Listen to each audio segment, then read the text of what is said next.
Hello everyone, welcome back to my channel. In today's video, we are going to be crossing the bridge from humanities into the realm of science, and we will be exploring deoxyribonucleic acid, otherwise known as DNA. Like I said, you probably saw that in the title, so you can infer that today we are going to be checking out my Ancestry.com test results to find out what ethnicities I am.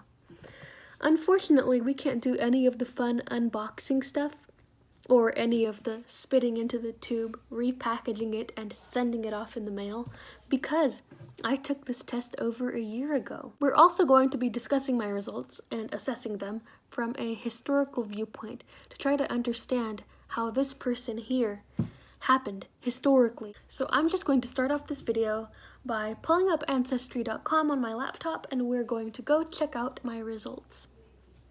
Don't judge me if I don't sound too enthusiastic about them because, like I said, I took this test about a year ago, so I already know what the answers are. Also, if I'm looking sideways, that's because my laptop is over here on my left side. Okay, so let's get started.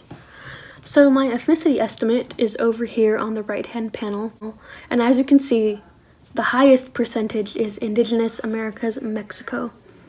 And that is obvious because if you cannot tell, I am a Mexican American. All four of my grandparents were born in Mexico. And under Indigenous Americas, Mexico, we see all of these kind of subcategories or bullet points that includes a list of contemporary Mexican states. And all four of my grandparents were born in these states, with the exception of Guanajuato. My grandparents are not from there, but I guess since it's a neighboring state, it also makes sense that some of my earlier ancestors were from that region as well. But as far as the past 100 years go, my relatives were basically from Jalisco, Aguascalientes, and Zacatecas. And to zoom in, I'll show you where that is right now. Jalisco is right here, where my cursor is. Aguascalientes is this big, kind of darker area right here that highlights.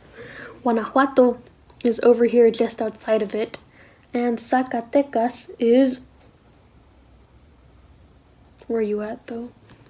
And Zacatecas is right here, just slightly north of it. But as you can see, this yellow area right here means that my ancestors are generally from this region, which is extremely accurate and extremely true because I have relatives who live there right now. And we can see an overview from 1750 to 1775. Let me click on that and see what that is. Backbone of the Spanish Empire. Wealthy settlers implemented the hacienda system, which relied on indigenous laborers to grow crops. Nothing new. We knew this. I wonder if it says that for all of Mexico or if it just says it for this region. 1850. What happens in 1850? La Reforma. Okay, we got ourselves some political reform.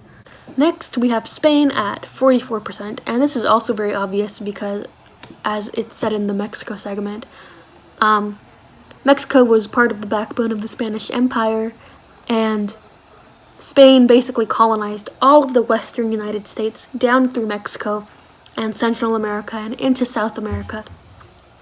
And the only part that they didn't have was Brazil because the Catholic Church drew a line down through the middle of South America and said, okay, this half right here is yours, Spain. This half over here belongs to you, Portugal. And Portugal's side was basically just Brazil by itself, and they were sad. Let's click on Spain and see what comes up. That is so vague. It's just in Mexico they kind of zoomed in to a certain region of the country, but here in Spain they're like, nope, we're just gonna highlight the whole thing. Spain, primarily located in Spain, also found in Portugal.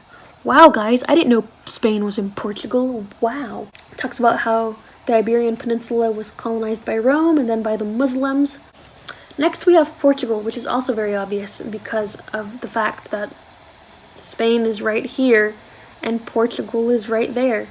And it's only 3%. What is next? Cameroon, Congo, and Southern Bantu peoples. That's interesting because now I'm kind of wondering if they included that because of the idea that humans originated in Africa and then from thence migrated outwards and around the globe. If they're including it because of that, or if they're including it because Portugal at one time colonized Cameroon.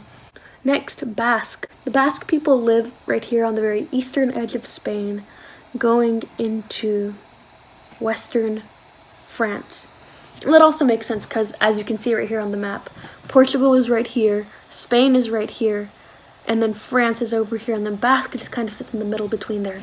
So it makes sense that I would have ancestors from all of this kind of general region. Senegal, over here in Western Africa. So that, for me, brings up a couple of historical options. The first one is, during the medieval period in Europe, Berber Muslims and Moors engaged in trade over here in the western part of Africa. And if the descendants of these Muslims were the same ones who later conquered Spain and created Al-Andalus, then it would make sense that I would also have some of that mixed into my ethnicity. Another option is the slave trade during the 17th and 18th centuries. A lot of the slaves that came to the Americas were usually from these kind of coastal regions of West Africa, or if they weren't, they had been kidnapped by neighboring tribes and then kind of brought up over here to Western Africa, where they would obviously be shipped off to the New World all over here. So that gives it two options. Either the Senegal ancestors could have come up from the Berber Muslims and up over here into Europe, or they could have come as slaves over here to the Americas. Third, France. 1% French. This kind of ties into the earlier thing about Spain and Portugal and Basque because they're all right here in this region. Let's head over to the last one. Indigenous Americas, Colombia and Venezuela. That brings back my earlier point about these ancestors right here from Senegal, or even from Cameroon, the Congo, and southern Bantu peoples, being brought over here to South America in Colombia and Venezuela as slaves.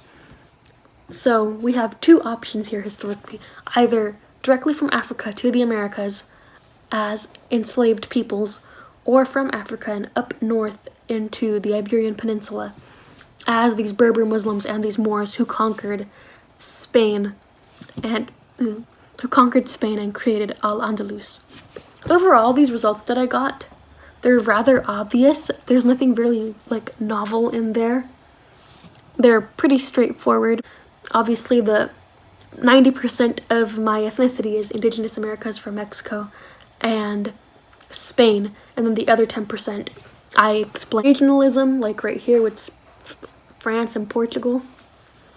Either this close regionalism, like I said right here in France and Portugal, or, like I said earlier, the slave trade and the Muslim occupation of Spain. So it's pretty straightforward, pretty straight to the point. Nothing new here.